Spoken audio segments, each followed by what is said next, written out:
a contract has been completed. A contract is made at the time it's paid. The people was offering the contract to anybody who was interested in the goods that they had, that they provide. Okay. Now, here's another type of contract. It's implied by your actions. Okay.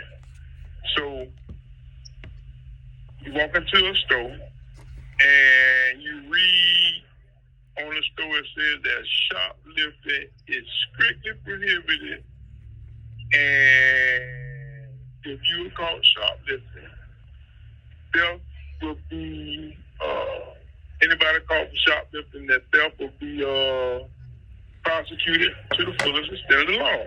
Okay, that's off the contract. All right. When somebody going to the store and they sneak and steal something, they secret it inside their waistband, or secret it inside the pocketbook, or secret it inside their pants or their pocket or whatever. Okay. At that moment, when the security peeped the link that they stole something, it is implied by that person's conduct that they agree to the terms and the conditions of the notice or the warning outside the store on the door about shoplifting. I once read in a book somewhere, it said that Americans, that we are functional illiterates. I had to think about that. That really disturbed me. It really, really bothered me. I had to think about it. And then when I consider the subjects similar to what we're having right now here today about all crimes being commercial, I realized at that moment that we are very, very, we are functional illiterates, because we can function, but we are illiterate about the things that we're doing in our daily goings, in our daily functions. Right. We always, ever since you were in school, we learned we always signing stuff. We always signing paper. We always signing notes. We sign mortgages. We sign this. We sign that. But we don't even understand the power of the signature and why them people want you to sign stuff. Right. We use commercial notes every day.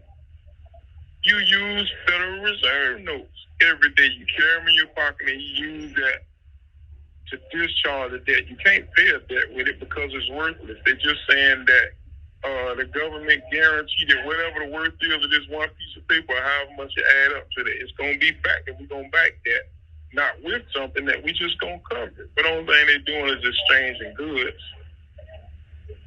Right. So when you say it's changing goods, instruments and commercial papers, if we don't understand the background behind the dollar bill, then we will have to agree, man, that we are functional illiterates, because we use these things every day and we don't even know or understand the reason why, how, or what it is that we're using. Okay, explain it to us. Explain it to when you say the background on the dollar bill. Explain it. Okay, so in the year 1933, President Roosevelt, they got what they call a bank holiday. What he did was he told the people to turn in all their gold. Bring in your gold, and if you get caught with any gold, you're going in, you're going to lock you up, you're going to be prosecuted. So the American people, they ran thinking that they had to listen to what the man was saying, which he wasn't talking to them. We'll get back to that too.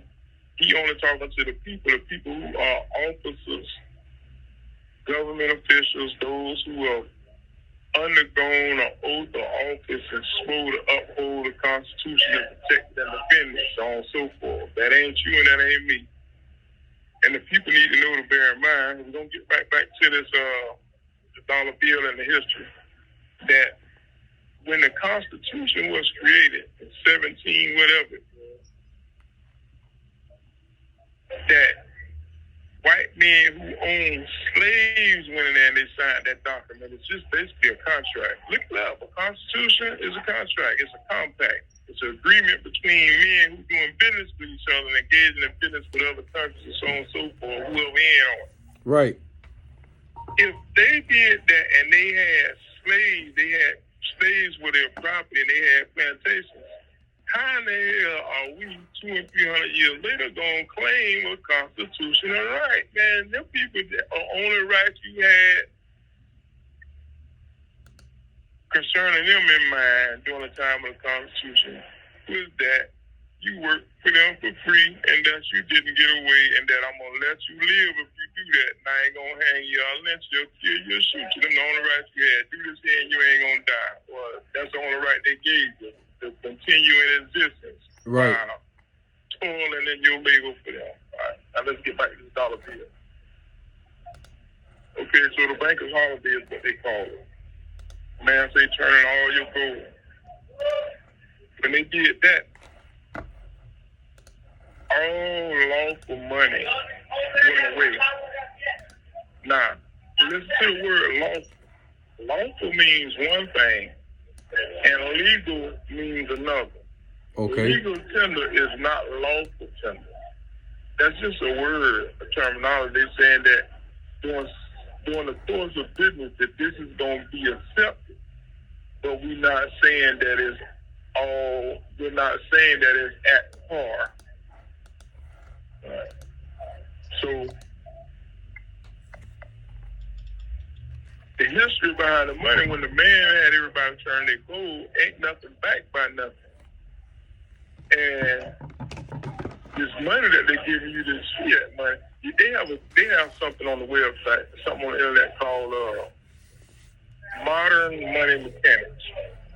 And in a nutshell, just to explain it to you the way that he explained it to me, so I don't have to go on with this long story. Let me make it short. Is that in this modern money mechanics put out by the Federal Reserve Bank, they said that money has no value. The paper money, the dollar bill, has no value. The only value it has is what we give to it. Now, when you read the book, listen to what he said. Don't listen to what I say. And then you'll understand the other thing that puzzled me for a long time, if not most people, is they say that interest in a thing, like things don't have value. Cars don't have value. Clothes don't have value. Shoes don't have interest. They do not have value. But our interest in those things have value. Yeah, you're right. Right. Now, see, somebody's interest in some rims on a car might cause them to contact that man I go steal that car from the person. It's because of the interest they got in that rims on the car. But it's not that the rims have value. The only true value they may have, if any, is just that they were used, that they could get that they could be used to cause the automobile to be mobile. That's all the value they have. Right. So when that stuff changed in 1933, everything changed, and we still functioning under that system today. And a lot of people don't know that. They don't know that. And when it comes to all crimes are commercial, we need to stop making up excuses for what things mean and stop putting all our trust into these so-called attorneys that's always talking about, man, I'm here for you, so on and so forth. The man ain't there for you. If he was there for you, it will never, the case will be won before it's going to trial. It'll be settled before it go to trial because the man will tell you the truth. Listen to the words that they use. People stop being functionally illiterate. Charges. The state attorney issued charges. They brought charges against you.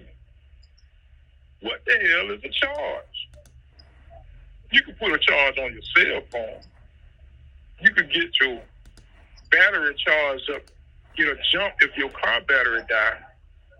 But normally you ask somebody how much you want for this when it's a charge for something, you ask somebody how much they want for it. Right. That's the answer.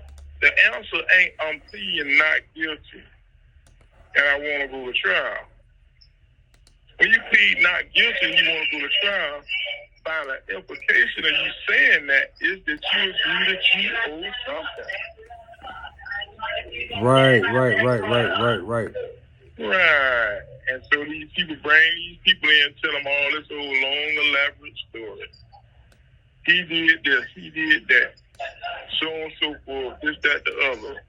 And I'm going to ask y'all to find him guilty to the highest extent that it's been proven by us when the judge reads these instructions of the law. Okay. Now, he got all these people coming in now, they're witnesses. The Bible says out of the mouth of 2 witnesses let every word be established. So you got 6 of them come in and say, yeah, we agree he did that. Now, check this out, people. Look at your license. Look at the birth certificate. Look at the charges. Why on the back of the information of the charges does it have the Social Security number on it, which is an insurance policy, by the way? Why does it have those things on it? If your mind ever asks that question, if they say, man, I sure wish I'd have followed my mind. My mind told me this, that, and you should listen to your mind and follow the lead of your mind because God was trying to tell you something. Hold on, tight.